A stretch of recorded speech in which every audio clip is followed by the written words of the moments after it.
예, 피청구인께서는 최종 의견을 진술해 주시기 바랍니다.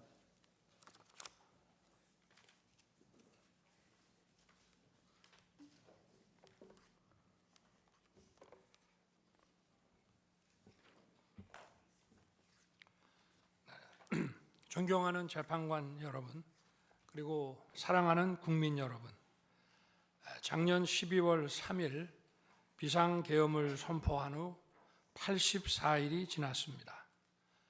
제 삶에서 가장 힘든 날들이었지만 감사와 성찰의 시간이기도 했습니다. 저 자신을 돌아보면서 그동안 국민들께 과분한 사랑을 받아왔다는 생각이 들었습니다. 감사한 마음이 들면서도 국민께서 일하라고 맡겨주신 시간에 제 일을 하지 못하고 있는 현실이 송구스럽고 가슴 아팠습니다. 한편으로 많은 국민들께서 여전히 믿어주고 계신 모습에 무거운 책임감도 느꼈습니다. 국민 여러분께 죄송하고 감사하다는 말씀 먼저 드리고 싶습니다. 제가 비상계엄을 선포하고 몇 시간 후 해제했을 때 많은 분들께서 이해를 못하셨습니다. 지금도 어리둥절해 하시는 분들이 있을 겁니다. 계엄이라는 단어에서 연상되는 과거의 부정적 기억도 있을 것입니다. 거대 야당과 내란 공작 세력들은 이런 트라우마를 악용하여 국민을 선동하고 있습니다. 그러나 12.3 비상계엄은 과거의 계엄과는 완전히 다른 것입니다. 무력으로 국민을 억압하는 계엄이 아니라 계엄의 형식을 빌린 대국민 호소입니다. 12.3 비상계엄 선포는 이 나라가 지금 망국적 위기 상황에 처해 있음을 선언하는 것이고, 주권자인 국민들께서 상황을 직시하고 이를 극복하는 데 함께 나서달라는 절박한 호소입니다. 무엇보다 저 자신 윤석열 개인을 위한 선택은 결코 아니었다는 사실을 분명히 말씀드립니다. 저는 이미 권력의 정점인 대통령 자리에 있습니다. 대통령에게 가장 편하고 쉬운 길은 힘든 일을 굳이 벌이지 않고 사회 여러 세력과 잘 타협하고 모든 사람들에게 듣기 좋은 말을 하면서 임기 5년을 안온하게 보내는 것입니다. 일하겠다는 욕심을 버리면 치열하게 싸울 일도 없고 어려운 선택을 할 일도 없어집니다. 저 개인의 삶만 생각한다면 정치적 반대 세력의 거센 공격을 받을 수 있는 이런 비상계엄을 선택할 이유가 전혀 없습니다. 저는 비상계엄을 결심했을 때 제게 많은 어려움이 닥칠 것을 당연히 예감했습니다. 거대 야당은 제가 독재를 하고 집권 연장을 위해 비상계엄을 했다고 주장합니다. 내란죄를 씌우려는 공작 프레임입니다. 정말 그런 생각이었다면 고작 280명의 실무장도 하지 않은 병력만 투입하도록 했겠습니까? 주말이 아닌 평일에 계엄 선포를 하고 계엄을 선포한 후에 병력을 이동시키도록 했겠습니까? 심판정 증거조사에서 드러난 사실에 의하면 그나마 계엄 해제 요구 결의 이전에 국회에 들어간 병력은 106명에 불과하고 본관에 들어간 병력은 15명입니다. 15명이 유리창을 깨고 들어간 이유도 자신들의 근무 위치가 본관인데 입구를 시민들이 막고 있어서 충돌을 피하기 위해 불 꺼진 창문을 찾아 들어간 것입니다. 또한 국회의 해제 요구 결의가 이루어진 이후에 즉시 모든 병력을 철수했습니다. 투입된 군의 병력이 워낙 소수이다 보니 국회 외곽 경비와 질서 유지는 경찰에 요청했습니다. 경찰은 인근 전장년 집회 대응 경력 300명을 국회 외곽에 보냈습니다.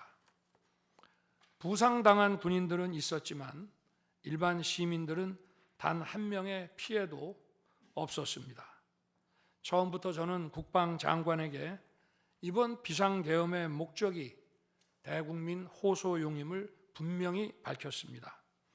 또한 국회의 계엄 해제 요구가 신속히 뒤따를 것이므로 계엄 상태가 오래가지 않을 것이라고 했습니다. 하지만 그런 내용을 사전에 군 지휘관들에게 그대로 알릴 수는 없었습니다. 그래서 최소한의 병력을 실무장하지 않은 상태로 투입함으로써 군의 임무를 경비와 질서 유지로 확실하게 제한한 것입니다. 많은 병력이 무장 상태로 투입되면 아무리 조심하고 자제하라고 해도 군중과 충돌하기 쉽습니다. 그런 일이 발생하지 않도록 원천 차단한 것이고 실제 결과도 예상대로였습니다. 제가 소수의 병력, 비무장, 경험 있는 장병 이 세 가지를 장관에게 명확히 지시한 이유입니다. 그런데도 거대 야당은 이것을 내란이라고 주장하고 있습니다. 병력 투입 시간이 불과 2시간도 안 되는데 2시간짜리 내란이라는 것이 있습니까? 방송으로 전 세계, 전 국민에게 시작한다고 알리고 국회가 그만두라 한다고 바로 병력을 철수하고 그만두는 그런 내란을 보셨습니까? 대통령이 국회를 장악하고 내란을 일으키려 했다는 주장은 어떻게든 대통령을 끌어내리기 위한 선동 공작입니다. 대통령의 법적 권한인 계엄 선포에 따라 계엄 사무를 하고 질서 유지 업무를 담당한 공직자들이 이러한 내란무리 공작에 의해 지금 고초를 겪고 있는 모습을 보고 있으면 가슴이 찢어지는 것 같습니다. 이분들이 대통령의 장기 독재를 위해 일을 했겠습니까? 대한민국의 현실에서 이러한 장기 독재를 상상도 할 수 없다는 사실을 잘 아는 사람들이고 이미 자기 분야에서 최고의 위치에 올라 더 바랄 것도 없는 분들입니다. 이분들은 대통령의 법적 권한 행사에 따라 맡은 바 직무를 수행한 것뿐입니다. 헌법재판관 여러분, 그리고 국민 여러분, 대통령의 자리에서 많은 정보를 가지고 국정을 살피다 보면 남들에게는 보이지 않는 것들, 겉으로는 잘 드러나지 않는 문제점들이 많이 보이게 됩니다. 당장은 괜찮아 보여도 얼마 뒤면 큰 위기로 닥칠 일들이 대통령의 시야에는 바로 들어옵니다. 서서히 끓는 솥 안의 개구리처럼 눈앞의 현실을 깨닫지 못한 채 벼랑 끝으로 가고 있는 이 나라의 현실이 보였습니다. 언제 위기가 아닌 때가 있었냐고 하는 분도 있을 겁니다. 그렇지만 그동안의 위기가 돌발 현안 수준이었다면 지금은 국가 존립의 위기, 총체적 시스템의 위기라는 점에서 차원이 완전히 다릅니다. 미국 트럼프 대통령은 취임 첫날 국가 비상사태를 선포하고 군을 투입했습니다. 미국이 국가 비상사태인가에 대한 판단은 다를 수 있습니다.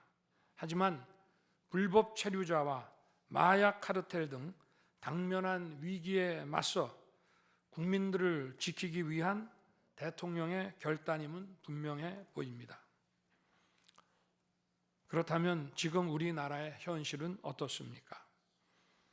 국가 비상사태가 아니라고 단언할 수 있습니까? 북한을 비롯한 외부 주권 침탈 세력들과 우리 사회 내부의 반국가 세력이 연계하여 국가 안보와 계속성을 심각하게 위협하고 있습니다.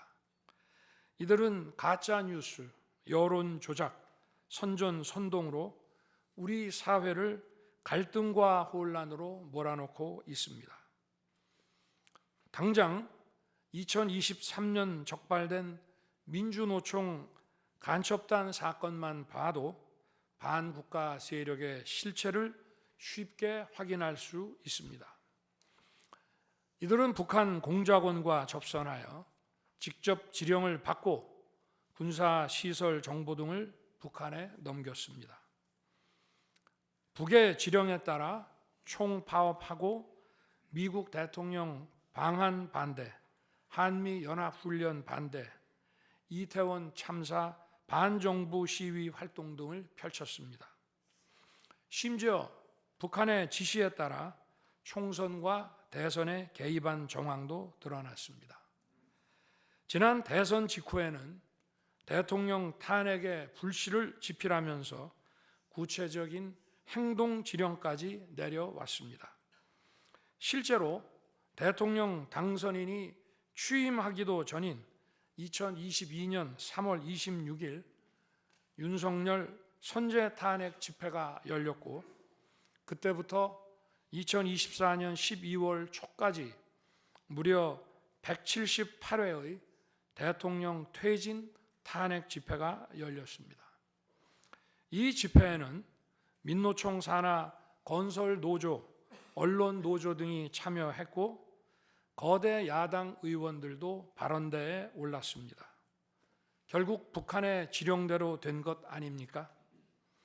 요즘 세상에 간첩이 어디 있냐고 말하는 분들도 있습니다. 하지만 간첩은 없어진 것이 아니라 대한민국의 자유민주주의를 무너뜨리는 체제 전복 활동으로 더욱 진화한 것입니다. 그런데 이러한 간첩 활동을 막는 우리 사회의 방어막은 오히려 약해지고 곳곳에 구멍이 난 상태입니다. 지난 민주당 정권의 입법 강행으로 2024년 1월부터 국정원의 대공수사권이 박탈됐습니다. 간첩단 사건은 노하우가 축적된 기관에서 장기간 치밀하게 수사를 해야 합니다. 그런데 제대로 준비할 시간도 없이 전문성과 경험이 부족한 경찰에 대공수사권이 넘어가 버렸습니다. 간첩이 활개치는 환경이 만들어진 것입니다. 게다가 애써 잡아도 재판이 장기간 방치되는 상황까지 발생하고 있습니다. 현재 재판이 진행 중인 간첩 사건이 민노총 간첩단, 창원 간첩단, 청주 간첩단, 제주 간첩단 등 4건이나 됩니다. 그런데 청주 간첩단 사건은 1심 판결까지 29개월이 넘게 걸렸고 민노총 간첩단 사건도 1심 판결에 1년 6개월이 걸렸습니다. 이들은 구속기간 만료 후 석방되어 1심 판결로 법정 구속이 될 때까지 버젓이 활보하고 다녔습니다. 현재 창원 간첩단 사건은 2년 가까이 재판이 중단되어 있고 제주 간첩단 사건도 1년 10개월째 재판이 파행 중입니다. 모두 석방된 상태입니다. 간첩을 잡지도 못하고 잡아도 제대로 처벌도 못하는데 이런 상황이 과연 정상입니까? 그런데도 거대 야당은 민노총을 옹호하기 바쁘고 국정원 대공수사권 박탈에 이어 국가보안법 폐지까지 주장하고 있습니다. 경찰의 대공수사에 쓰이는 특활비마저 전액 삭감해서 영원으로 만들었습니다. 한마디로 간첩을 잡지 말라는 것입니다. 작년에는 중국인들이 드론을 띄워 우리 군사기지, 국정원 국제공항과 국내 미군 군사시설을 촬영하다 연이어 적발되었습니다. 이들을 간첩죄로 처벌하기 위해서는 법률을 개정해야 하는데 거대 야당이 완강히 거부하고 있습니다.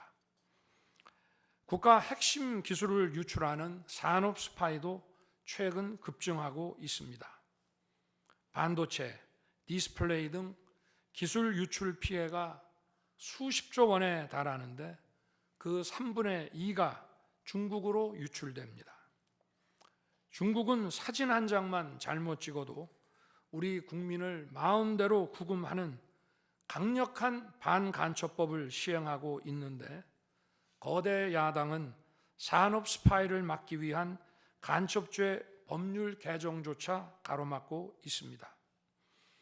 또한 거대 야당은 방산 물자를 수출할 때 국회 동의를 받도록 하는 방위사업법 개정안을 당론으로 추진하고 있습니다. 방산 비밀 자료를 국회에 제출해야 하고 거대 야당이 반대하면 방산 물자도 수출할 수 없게 됩니다. 국회에 제출된 방산 비밀 자료들이 제대로 보안 유지가 되며 적대 세력에 넘어가지 않는다고 누가 보장할 수 있겠습니까? 방산 기밀 자료가 이렇게 유출되면 상대국에서 우리 방산 물자를 수입하겠습니까? 북한, 중국, 러시아가 원치 않는 자유세계에 방산 수출을 하지 말라는 말과 같습니다. 방산 수출은 단순히 돈을 버는 것만이 아닙니다. 수출 상대국과 전략적 연대를 강화하고 더 나아가 자유세계 많은 국가들과 국방 협력을 이루어서 우리의 안보를 튼튼하게 하는 것입니다. 이러한 방산 수출을 권장하기는커녕 이렇게 방해하는 것이 결국 누구에게 도움되는 것입니까? 거대 야당은 우리 국방력을 약화시키고 군을 무력화하는 데도 앞장서고 있습니다. 여러분이 다 아시는 바와 같이 북한은 우크라이나에 많은 병력을 파병하여 러시아와 군사 밀착을 시도하고 있습니다. 우리에게 매우 심각한 안보 위협입니다.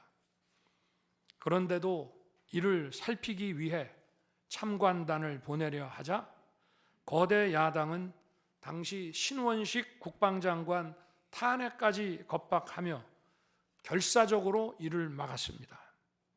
심지어 거대 야당은 우크라이나 참관단 파견, 대북 확성기와 오물풍선 대응 검토 등 군의 정당한 안보 활동까지 외환죄라고 우기고 있습니다. 국가와 국민의 안전을 지키려는 대통령을 전쟁광이라고 비난하고 북핵 위협에 대응하는 한미일 합동훈련을 극단적 친일 행위라고 매도했습니다. 1차 대통령 탄핵 소추안에는 북중러를 적대시하는 것이 탄핵 사유라고 명기했습니다. 190석에 달하는 무소불위의 거대 야당이 우리나라와 우리 국민 편이 아니라 북중러의 편에 서 있는 것입니다. 이러한 상황이 국가 위기 상황이 아니면 뭐란 말입니까? 이뿐이 아닙니다. 거대 야당은 핵심 국방 예산을 삭감하여 우리 군을 무력화하려 하고 있습니다. 거대 야당은 전체 예산 가운데 겨우 0.65%만 깎았을 뿐이라고 주장합니다. 그러나 그 0.65%가 어디냐가 중요한 것입니다. 마치 사람의 두 눈을 빼놓고 몸 전체에서 겨우 눈알 2개 뺐다고 말하는 것과 같은 얘기입니다. 거대 야당이 삭감한 국방 예산은 우리 군의 눈알과 같은 예산입니다. 북한 핵과 미사일 기지를 선제 타격하는 키일체인의 핵심인 정찰 자산 예산을 대폭 삭감했습니다. 핵심 전력인 지휘 정찰 사업 예산을 2024년 대비 4,852억 원 감액했고, 전술 데이터링크 시스템 성능 개량 사업은 무려 78%를 삭감했습니다. 우리 국민을 향해 날아오는 미사일을 요격하는 KAMD, 즉 한국형 미사일 방어 체계 구축도 예산 삭감으로 개발이 중단될 위기입니다. 장거리 함대공 유도탄 사업을 위해 예산 119억 5,900만 원을 책정했지만 96%를 삭감하고 5억 원만 남겼습니다. 정밀 유도포탄 연구 개발 사업은 84%를 삭감했습니다. 아무리 주먹이 세도 앞이 보이지 않으면 싸울 수 없듯이 감시 정찰 자산이 없으면 아무리 좋은 무기도 무용지물입니다. 게다가 최근 북한의 드론 공격이 큰 위협으로 대두되고 있습니다. 드론 방어 예산 100억 원 가운데 무려 99억 5,400만 원을 깎아서 사업을 아예 중단시켜버렸습니다. 도대체 누구의 지시를 받아서 이렇게 핵심 예산만 딱딱 골라 삭감했는지 저도 궁금할 지경입니다. 게다가 지난 민주당 정권은 국군 방첩사령부의 수사 요원을 2분의 1가량 대폭 감축하여 군과 방산에 대한 정보 활동과 방첩 활동에 심각한 타격을 주었습니다. 또 과거 간첩 사건과 연루된 인물을 국정원의 주요 핵심 간부로 발령내서 국정원이 방첩기관인지 정보 유출기관인지 모를 조직으로 방치하기도 했습니다. 지난 정부 시절 이런 일을 주도한 인물들이 여전히 거대 야당의 핵심 세력으로서 우리의 안보를 흔들고 있습니다. 우리 정부 들어 국가정보원이 국가안보의 중추기관으로 거듭날 수 있도록 노력하였고, 국군 방첩사의 역량 보강을 위해 힘썼습니다마는 아직 문제의 뿌리를 제대로 다 드러내지 못했습니다. 부수고 깨뜨리기는 쉬워도 세우고 만들기는 어렵고 시간이 많이 걸리기 때문입니다. 이런 상황이 겉으로는 멀쩡한 것처럼 보이지만 실질적으로 전시사변에 못지않은 국가 위기 상황이라고 저는 판단하고 있습니다. 거대 야당은 야당에 대한 대통령의 인식을 탓하기 전에 공당으로서 국가에 대한 책임 있는 자세와 신뢰를 보여주는 게 우선이라고 저는 생각합니다. 저는 자유민주주의 헌법 원칙, 국가 안보, 핵심 국익 수호만 함께 한다면 어떤 정치 세력과도 기꺼이 대화하고 타협할 자세가 돼 있는 사람입니다. 나라와 국민을 위한 길에 좌파 우파가 어디 있겠습니까? 하지만 자유를 부정하는 공산주의, 공산당 일당 독재, 유물론에 입각한 전체주의가 다양한 속임수로 우리 대한민국에 스며드는 것은 막아야 합니다. 이런 세력과 타협하고 흥정해서는 안 된다고 생각합니다. 우리가 가치를 공유하지 않는 나라와도 교역도 할 수 있고 국제 협력, 상호 이익을 추구할 수도 있습니다. 하지만 우리 정치 체제에 영향을 미치고 스며드는 것은 막아야 합니다. 그것이 국방 안보만큼 중요한 정치 안보입니다. 바로 우리의 자유민주주의를 지키는 길입니다. 자유민주주의 국가의 공당이라면 이런 세력을 옹호하고 이런 세력과 손잡는 일은 절대 해서는 안 되는 것입니다. 재판관 여러분, 그리고 국민 여러분, 거대 야당은 제가 취임하기도 전부터 대통령 선제 탄핵을 주장했고 줄탄핵, 입법 폭주, 예산 폭거로 정부의 기능을 마비시켜 왔습니다. 거대 야당은 이러한 폭주까지도 국회의 정당한 권한 행사라고 강변합니다. 그러나 국회의 헌법적 권한은 국민을 위해 쓰라고 부여된 것입니다. 자신들의 정치적 목적을 위해 정부 기능을 마비시키는데 그 권한을 악용한다면 이는 헌정 질서를 붕괴시키는 국헌문란의 다름 아닙니다. 또한 거대 야당은 제가 비상계엄으로 국회의 권능을 마비시키려 했다며 내란몰이를 계속하고 있습니다.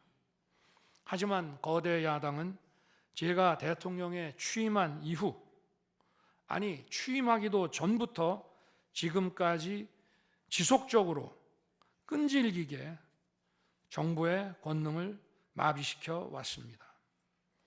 마치 정부를 마비시키는 것이 유일한 목표인 것처럼 국회의 권한을 마구마구 휘둘러 왔습니다.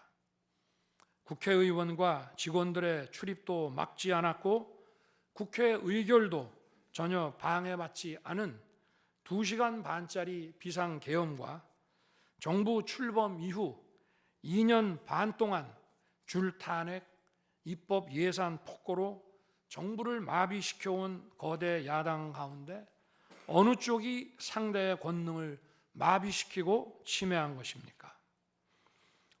거대 야당은 국무위원들은 물론이고 방통위원장, 검사, 감사원장에 이르기까지 탄핵하고 또 탄핵했습니다. 탄핵 사유가 되는지 여부는 전혀 중요하지 않았습니다. 심지어 거대 야당 대표를 노려봤다고 장관을 탄핵하기도 했습니다. 일단 탄핵해서 직무를 정지시켜 놓고 정작 헌재 탄핵 심판에서는 탄핵 사유를 마음대로 변경하는 황당한 일도 반복해 왔습니다.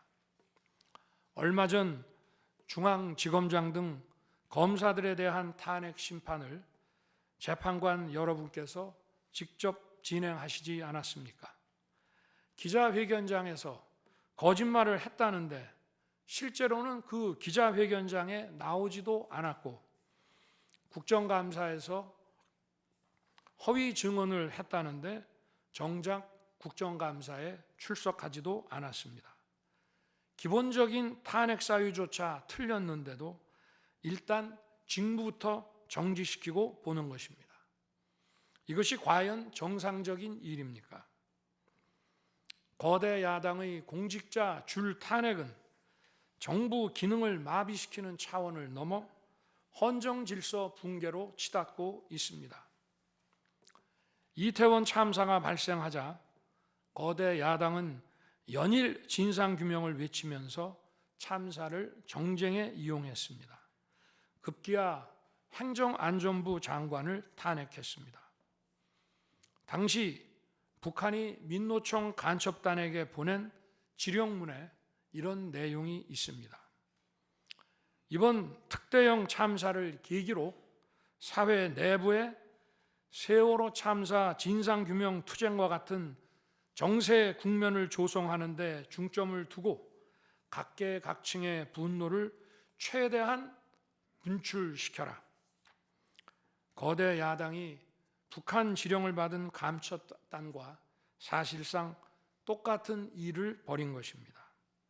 이야말로 사회의 갈등과 혼란을 키우는 선동 탄핵이라 할 것입니다. 거대 야당은 자신들의 당대표를 수사하는 검사들도 줄줄이 탄핵하고 서울중앙지검장까지 탄핵했습니다. 검사 탄핵은 그 자체로도 수사 방해이지만 검사 탄핵을 지켜보는 판사들에 대한 겁박이 되기 마련입니다. 야당 대표에 대한 검찰 수사를 막고 야당 대표의 범죄를 심판할 판사들까지 압박하기 위한 방탄 탄핵인 것입니다.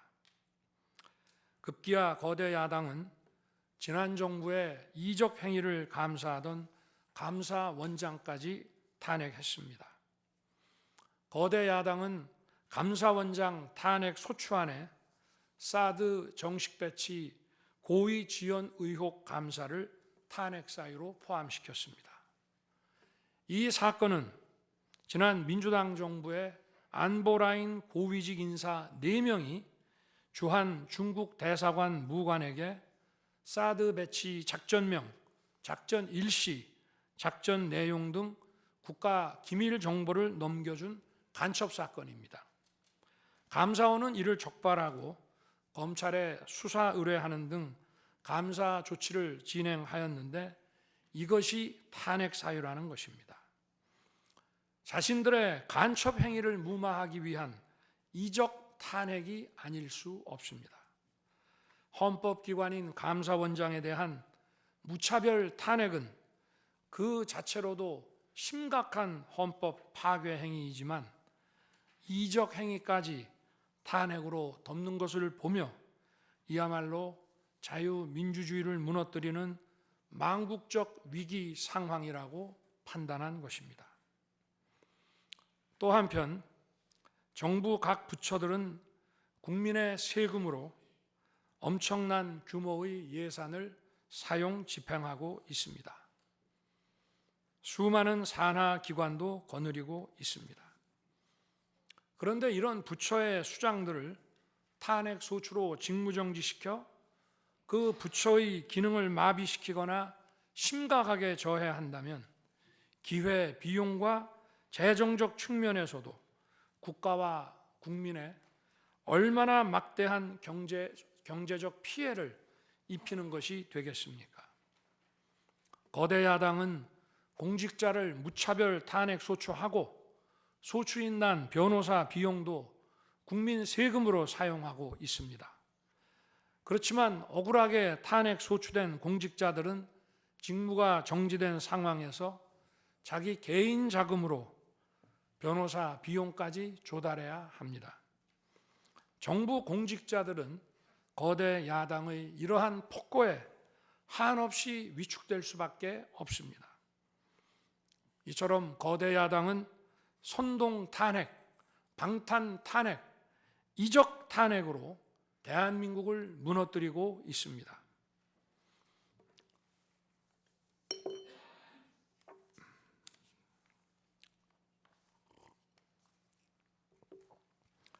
우리나라 선거 가운데 대통령 선거가 기간도 가장 길고 국민적 관심도 가장 큽니다. 그만큼 직선 대통령의 민주적 정당성은 다른 선출직 공직자에 비해 그 무게가 다릅니다. 과거 우리나라 민주화 운동은 한마디로 대통령 직선제 확보였다고 해도 과언이 아닙니다. 그런데 거대 야당은 대선이 끝나자마자 동조 세력과 연대하여 아직 취임도 하지 않은 대통령 당선인을 상대로 선제 탄핵과 퇴진 운동을 벌이기 시작했고 지난 2년 반 동안 오로지 대통령 끌어내리기를 목표로 정부 공직자 줄탄핵 그리고 입법과 예산 폭거를 계속해 왔습니다. 헌법이 정한 정당한 견제와 균형이 아니라 민주적 정당성의 상징인 직선 대통령 끌어내리기 공작을 그야말로 쉼없이 해온 것입니다. 이것이 국헌문란이 아니면 도대체 어떤 것이 국헌문란 행위이겠습니까? 뿐만 아니라 거대 야당의 이런 지속적 국헌문란 행위는 국가 정체성과 대외 관계에 있어서 자유민주주의 헌법 정신과 동떨어진 인식에 기반하고 있다고 저는 생각합니다. 따라서 직선 대통령을 끌어내리기 위한 줄탄핵, 입법 예산 폭거는 어느 면으로 보나 자유민주주의 헌정질서 파괴 목표로 하고 있다고 하겠습니다. 흔히들 대통령 중심제 권력 구조를 가지고 제왕적 대통령제라고 합니다. 그러나 지금 우리나라는 제왕적 대통령이 아니라 제왕적 거대 야당의 시대입니다. 그리고 제왕적 거대 야당의 폭주가, 그 독재가 대한민국의 존립 위기를 불러오고 있습니다.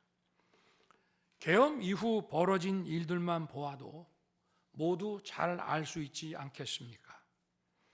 제가 정말 제왕적 대통령이라면 공수처, 경찰, 검찰이 앞다퉈서 저를 수사하겠다고 나서고 내란죄 수사권도 없는 공수처가 영장 쇼핑, 공문서 위조까지 해가면서 저를 체포할 수 있겠습니까? 저 역시도 수사 업무에 26년간 종사한 사람이지만 이렇게 여러 수사기관들이 무차별적으로 한 사건에 달려드는 꼴은 본 적이 없습니다. 비상계엄에 투입된 군 병력이 총 570명에 불과한데 불법적으로 대통령 한 사람 체포하겠다고 대통령 관저에 3, 4천 명이 넘는 경찰력을 동원했습니다. 대통령과 거대 야당 가운데 어느 쪽이 제왕적 권력을 휘두르며 이 나라의 헌정 질서를 무너뜨리고 있습니까?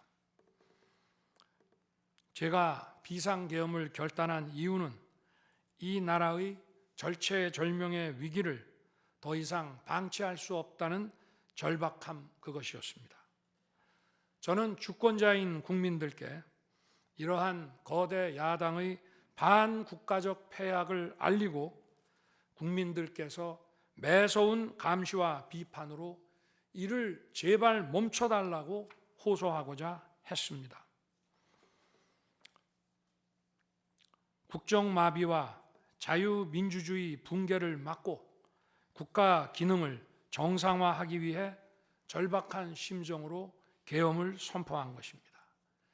12.3 비상계엄의 선포는 국가가 위기 상황과 비상사태에 처해 있음을 선언한 것입니다. 국민을 억압하고 기본권을 제한하려는 것이 아니라 주권자인 국민께서 비상사태 극복에 직접 나주십사 하는 간절한 호소입니다. 그런데 거대 야당은 제가 국회의 요구에 따라 계엄을 해제한 그날부터 탄핵 시동을 걸었습니다. 하지만 비상계엄은 범죄가 아니고 국가 위기를 극복하기 위한 대통령의 합법적 권한 행사입니다. 저는 긴급 국무회의를 거쳐 방송을 통해 비상계엄을 선포했고 그 과정에서 거대 야당의 국회 독재가 망국적 위기를 초래하였다고 했기 때문에 많은 사람들이 국회로 몰려들 것이었고 계엄 상황에서 질서 유지를 위해 국회에 최소한의 병력을 투입했으며 국회가 해제 요구 결의를 하자 즉각 병력을 철수하고 국무회의를 소집해서 계엄을 해제했습니다. 다 알고 계시다시피 2023년 중앙선관위를 포함한 국가기관들이 북한에 의해 심각한 해킹을 당했습니다.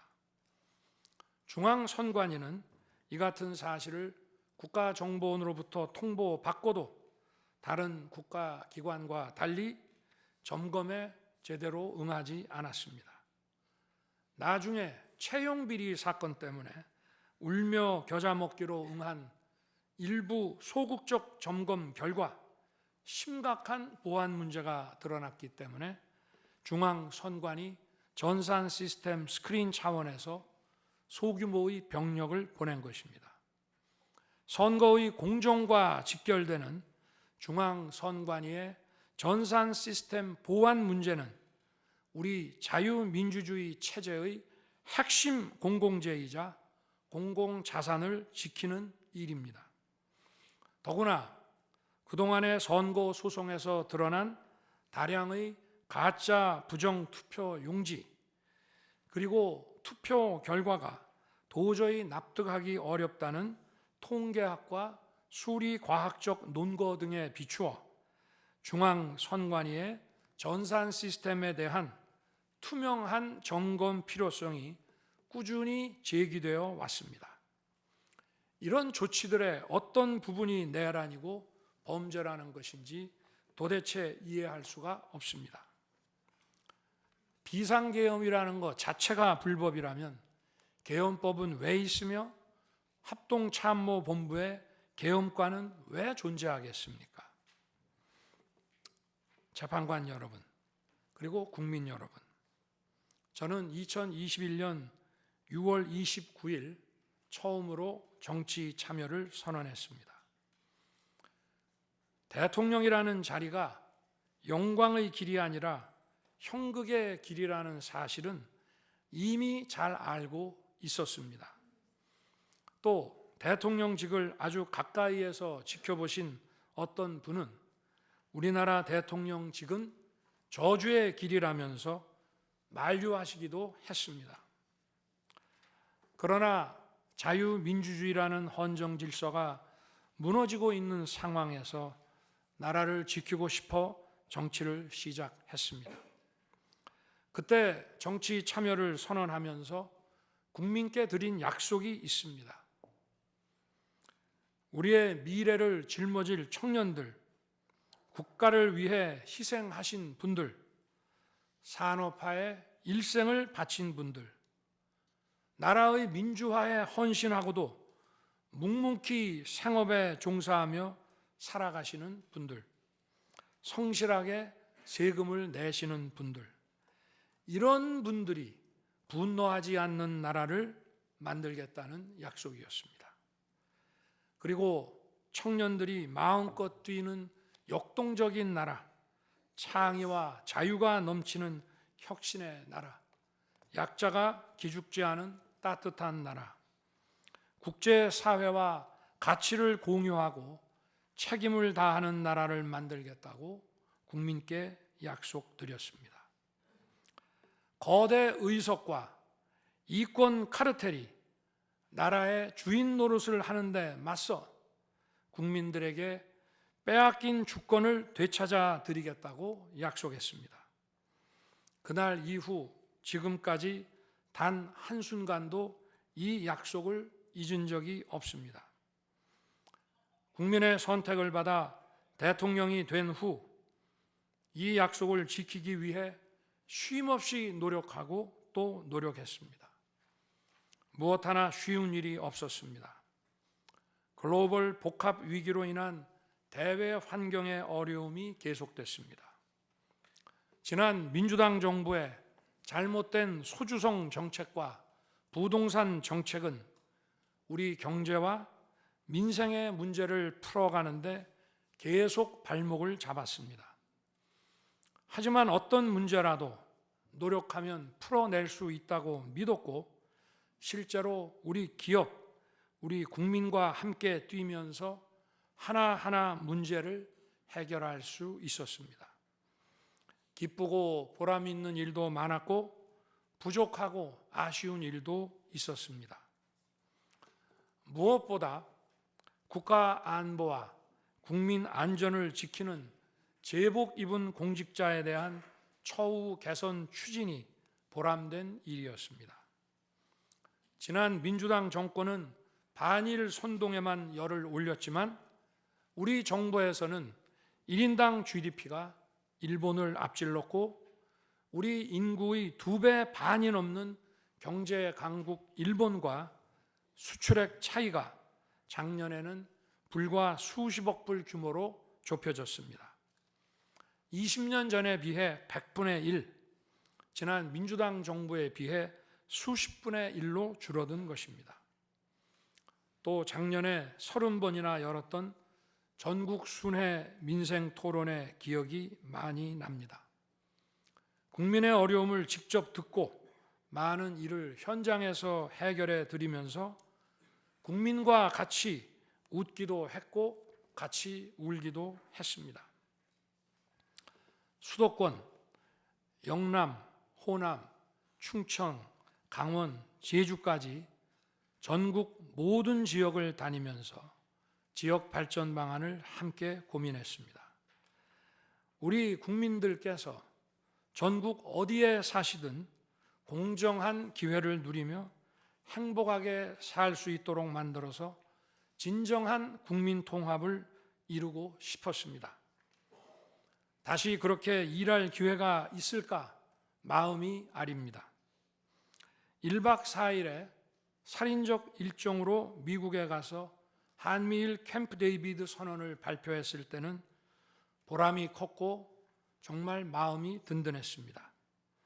방산 수출에 물꼬를 트고 팀 코리아가 체코 원전 건설 사업의 우선 협상 대상자로 선정됐을 때에는 어린아이같이 기뻤습니다.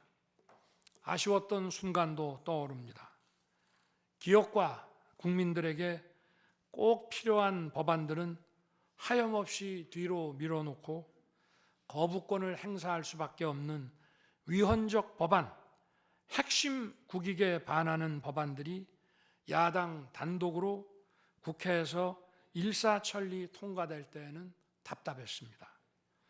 국방, 치안, 민생을 위해 꼭 필요한 아킬레스건 예산들이 삭감됐을 때에는 막막했습니다. 지금 저는 잠시 멈춰서 있지만 많은 국민들, 특히 우리 청년들이 지금 대한민국이 처한 상황을 직시하고 스스로 주권을 되찾고 나라를 지키기 위해 나서고 있습니다. 비상계엄의 목적이 망국적 위기 상황을 알리고 헌법 제정 권력인 주권자들께서 나서 주시기를 호소하는 것이었는데 이것만으로도 비상계엄의 목적이 상당 부분 이루어졌다고 생각하게 됩니다. 저의 진심을 이해해 주시는 우리 국민과 청년들에게 진심으로 감사 말씀을 드리고 싶습니다. 제가 직무에 복귀하게 되면 나중에 또다시 계엄을 선포할 것이라는 터무니없는 얘기도 있습니다. 계엄의 형식을 빌린 대국민 호소로 이미 많은 국민과 청년들께서 나라의 상황을 직시하고 나라 지키기에 나서고 계신데 그런 일을 또 할 이유가 있겠습니까? 결코 그런 일은 없을 것입니다.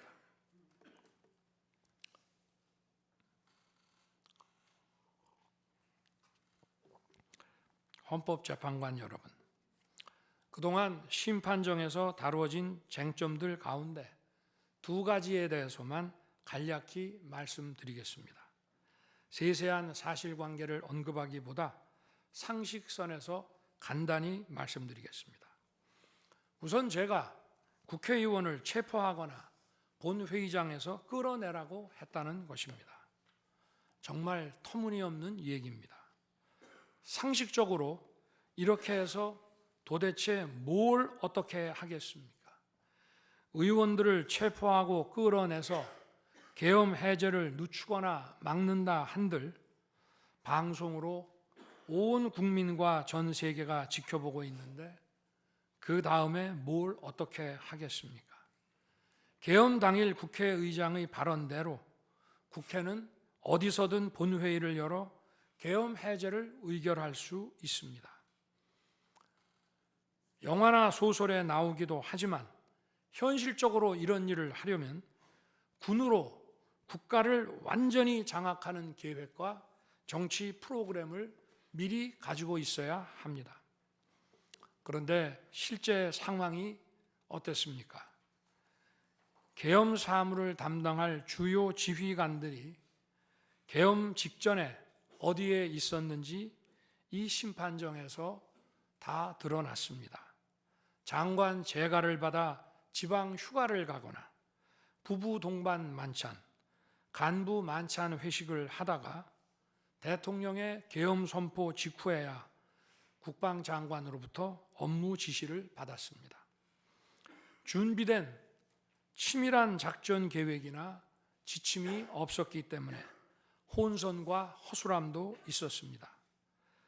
국방장관이나 지휘관들이나 경험이 풍부한 군사 전문가들인데 이들이 왜 이랬겠습니까? 12.3 계엄 선포는 계엄의 형식을 빌린 대국민 호소이고 과거 계엄과는 다른 것이었기 때문입니다. 이미 민주주의를 수십 년 경험하고 몸에 밴 우리 50만 군이 임기 5년 단임 대통령의 사병 노릇을 할 리가 있습니까? 제가 비상계엄을 선포한 이유는 오로지 주권자인 국민들에게 국회의 망국적 독재로 나라가 위기에 빠졌으니 이를 직시하고 감시와 비판의 견제를 직접 해달라는 것이었습니다. 공화국의 대의제 위기에 헌법 제정 권력인 주권자가 직접 나서야 한다는 호소였습니다. 의원을 체포하거나 끌어내라고 했다는 주장은 국회에 280명의 질서유지 병력만 계비간 상태에서 앞뒤가 맞지 않는 얘기입니다. 국회가 비어있는 주말도 아니고 회기 중인 평일에 이런 병력으로 터무니없는 얘기입니다. 의원만 300명이고 직원들과 보좌진을 합치면 몇천 명이 넘습니다. TV 생중계를 보더라도 계엄 선포 후 얼마 지나지 않아 이미 국회 마당과 본관에는 수천 명의 국회 관계자와 민간인들이 들어왔습니다. 실제로 계엄 선포 후 1시간 30분이 지나서야 질서유지 군 병력이 도착했고 경내에 진입한 병력이 106명, 그 중에서 본관에 들어간 병력이 겨우 15명인데 이런 극소수 병력을 가지고 국회의원을 체포하고 끌어낸다는 것이 말이 되겠습니까?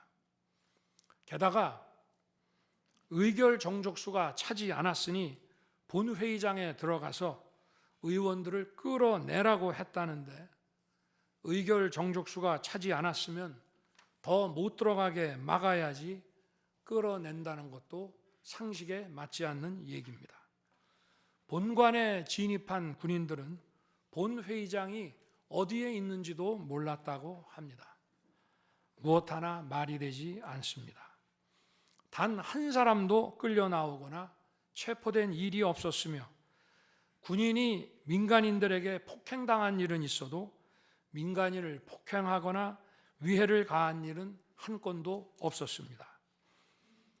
실제로 일어나지도 않았고 일어날 수도 없는 불가능한 일에 대해 이런 주장을 하는 것은 지난번에도 말씀드렸지만 그야말로 호수 위에 비친 달빛을 건져내려는 것과 같은 허황된 것입니다. 거대 야당은 대통령의 헌법상 권한에 기해 선포된 계엄을 불법 내란으로 둔갑시켜 탄핵 소추를 성공시켰습니다. 그리고는 헌재 심판에서는 탄핵 사유에서 내란을 삭제했습니다. 그야말로 초유의 사기 탄핵이 아닐 수 없습니다. 내란이냐 아니냐는 긴 시간의 복잡한 심리를 통해 가려지는 게 아닙니다. 내란이냐 아니냐는 판례에서 보듯이 실제 일어난 일과 진행된 과정에서 드러난 결과로 누구나 쉽게 바로 알 수 있어야 내란이 되는 것입니다. 거대 야당과 소추단이 헌재 심판 대상에서 내란을 삭제한 이유는 심판의 심리 시간을 단축시키려는 것이 아니라 내란의 실체가 없기 때문입니다. 더구나 12.3 계엄은 발령부터 해제까지 역사상 가장 빨리 종결된 계엄입니다. 그러다 보니 계엄사령부 조직도 구성되지 못했고 예하 수사본부 조직도 전혀 만들어지지 못한 채 그냥 계엄이 종료됐습니다. 비상계엄 국무회의에 대해 간단히 말씀드리겠습니다. 계엄 당일 국무회의는 국무회의로 보기 어렵다는 주장이 있습니다. 그런데 국무회의를 할 것이 아니었다면 도대체 12월 3일 밤에 국무위원들이 대통령실에 온 이유를 오히려 제가 묻고 싶습니다. 국무회의가 아니라 간담회 정도였다는 주장도 있습니다만 그날이 간담회를 할 상황은 아닙니다. 간담회는 의사 정족수도 없는데 국무회의 의사 정족수가 찰 때까지 왜 기다렸겠습니까? 당일 저녁 8시 반부터 국무위원들이 차례로 오기 시작했고 저는 비상계엄에 대해 설명하고 국방장관은 계엄의 개요가 기재된 비상계엄 선포문을 나눠줬습니다. 국무위원들은 경제적, 외교적으로 어려움이 있다고 우려했고 저는 대통령으로서 각 부처를 관장하는 국무위원들의 생각과 다른 생각을 가지고 있으며 국가가 비상 상황이고 비상한 조치가 필요함을 설명했습니다. 그리고 각 부처 장관의 우려 사항, 예를 들어 경제부총리의 금융시장 혼란 우려와 외교장관의 우방국 관계 우려는 제가 걱정하지 말라고 했습니다. 국무위원들이 과거의 계엄을 연상하고 있는 상황에서 저는 그냥 걱정하지 말라고 할 수밖에 없었습니다. 의사 정족수 충족 이후 국무회의 시간은 5분이었지만 그 이전에 충분히 논의를 한 것입니다. 다음 날 새벽 해제 국무회의는 소요 시간이 단 1분이었습니다. 실제 정례 주례 국무회의 경우에도 모두와 마무리 발언 등을 하고 많은 안건을 다루기 때문에 1시간가량 걸리지만 개별 안건의 심의 시간은 극히 짧습니다. 또한 비상계엄을 위한 국무회의를 정례 주례 국무회의처럼 하기는 어렵습니다. 보안 유지가 중요하고 그렇게 해야 혼란도 줄이고 질서 유지 병력도 최소화할 수 있기 때문입니다. 이상민 전 행안부 장관은 지난 심판정에서 그동안 국무회의를 100여 차례 참석했지만 이번 국무회의처럼 실질적으로 열띤 토론이나 의사 전달이 있었던 것은 처음이라고 했습니다. 국무회의 배석을 위해 비서실장과 안보실장도 통상처럼 대통령실로 나오도록 했고 국가 안보의 문제이기도 해서 국정원장도 참석시켰습니다. 1993년 8월 13일 김영삼 대통령께서 긴급 재정경제명령으로 금융실명제를 발표했을 때도 국무위원들은 소집 직전까지 발표한다는 사실 자체를 몰랐고 국무회의록도 사후에 작성됐습니다. 그때 상황은 이인재 당시 노동부 장관께서 이미 공개적으로 설명한 바 있습니다. 그러나 아무도 이를 두고 국무회의가 없었다고 하지 않았고 당시 헌법재판소는 긴급명령 발동을 모두 합헌이라고 결정했습니다. 그 밖에 여러 쟁점들에 대해서는 변호인단의 변론으로 가름하겠습니다. 재판관 여러분, 그리고 국민 여러분, 저는 언젠가 해야 하고 누군가 해야 하는 일이라면 지금 제가 하겠다는 마음으로 대통령직을 수행해 왔습니다. 그래서 임기 전반부 동안 역대 정부들이 표를 잃을까 봐 하지 못했던 교육, 노동, 연금의 3대 개혁을 중심으로 국정개혁 과제를 과감하게 추진했습니다. 30년 동안 지지부진했던 유보 통합의 첫걸음을 떼었고 늘봄 학교와 융복합 고등교육 그리고 지역 산업과의 연계 강화를 위한 과감한 권한 이전 등 교육개혁의 기틀을 마련했습니다. 노사 법치의 틀을 새롭게 세우고 4차 산업혁명 시대에 적응하기 위한 노동 유연화와 노동 보호의 개혁 물꼬도 텄습니다. 국가적 난제였던 연금 개혁도 역대 정부 최초로 방대한 수리 분석과 신층 여론조사를 진행하였고 수용성이 높은 방안을 만들어 국회에 제출했습니다. 대통령 임기 초반에는 국민과 유권자에게 선거 때 약속한 공약과 국정과제의 실천, 또 민생에 영향이 큰 사회개혁의 추진이 우선이기 때문에 이러한 스케줄에 맞춰 일해 온 것입니다. 어느 정권이나 임기 초기에는 선거 공약과 국정과제 이행이 우선이므로 정치개혁에는 신경 쓸 여력이 없습니다. 그러다가 전직 대통령들의 5년 임기가 금방 다 지나갔고 변화된 시대에 맞지 않는 87 체제가 여전히 유지되고 있습니다. 정치가 국민을 불편하게 만들고 나라의 발전을 가로막고 있습니다.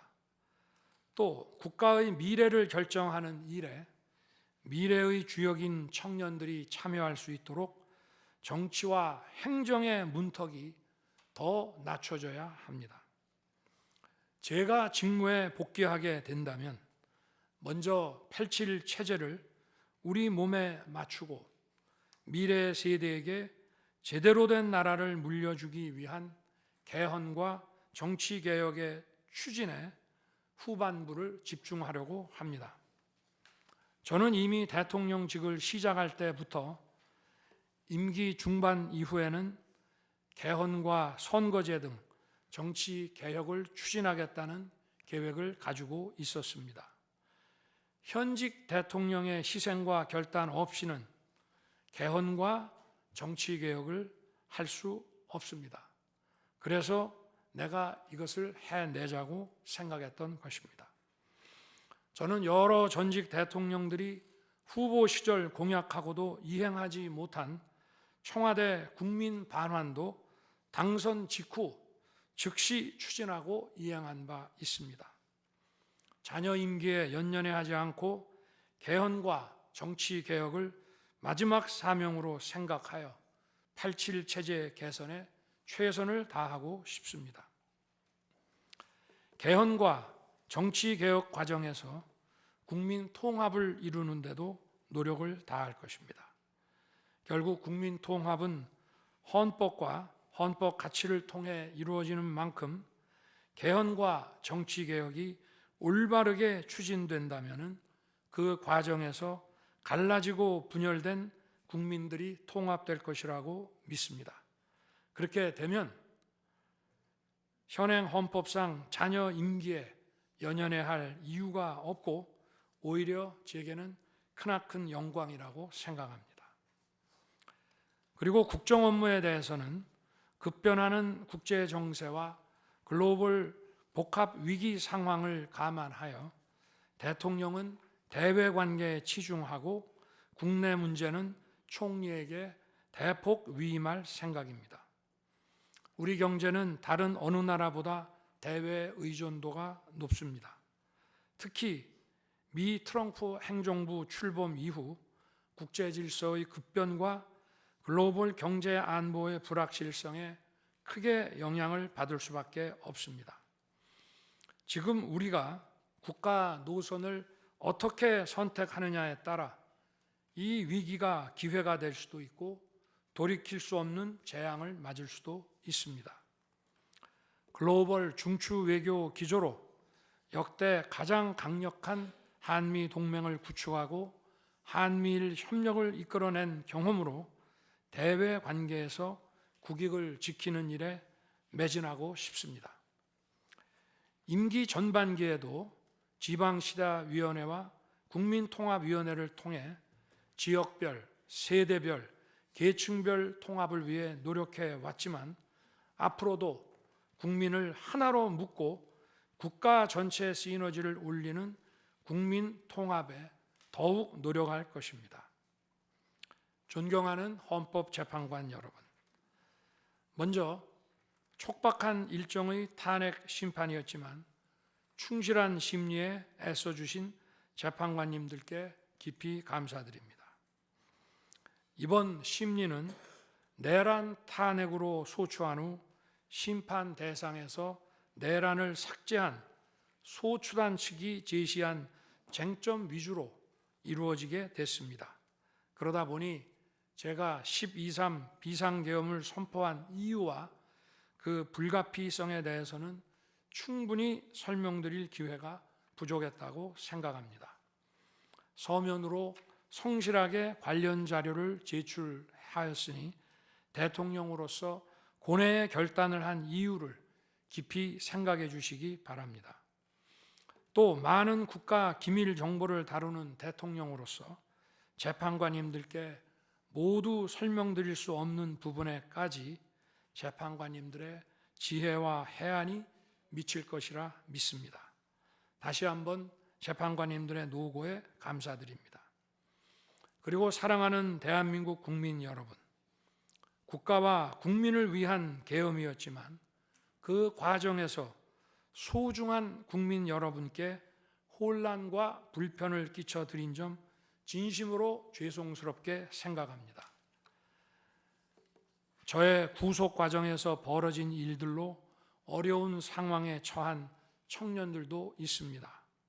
옳고 그름에 앞서서 너무나 마음이 아프고 미안합니다. 정말 미안한 생각을 가지고 있습니다.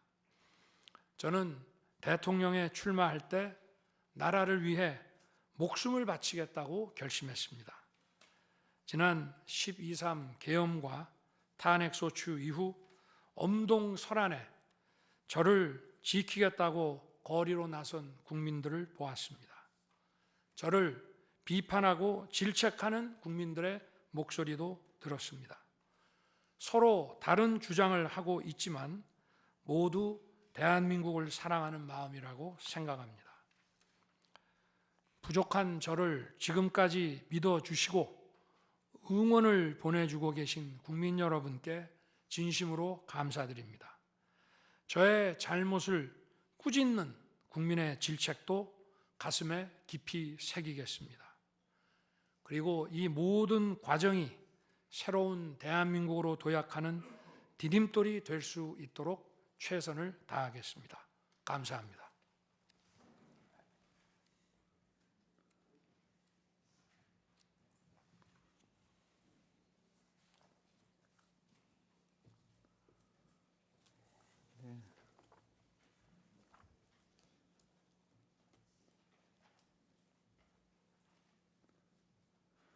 이것으로 변론을 종결하겠습니다. 변론 절차가 원만히 종결되도록 협력해 주신 청구인 소추위원과 피청구인 본인께 감사드립니다. 아울러 양측 대리인, 언론인들께도 감사드립니다. 선고기일은 재판부 평의를 거쳐 추후 고지해 드리겠습니다. 이상입니다.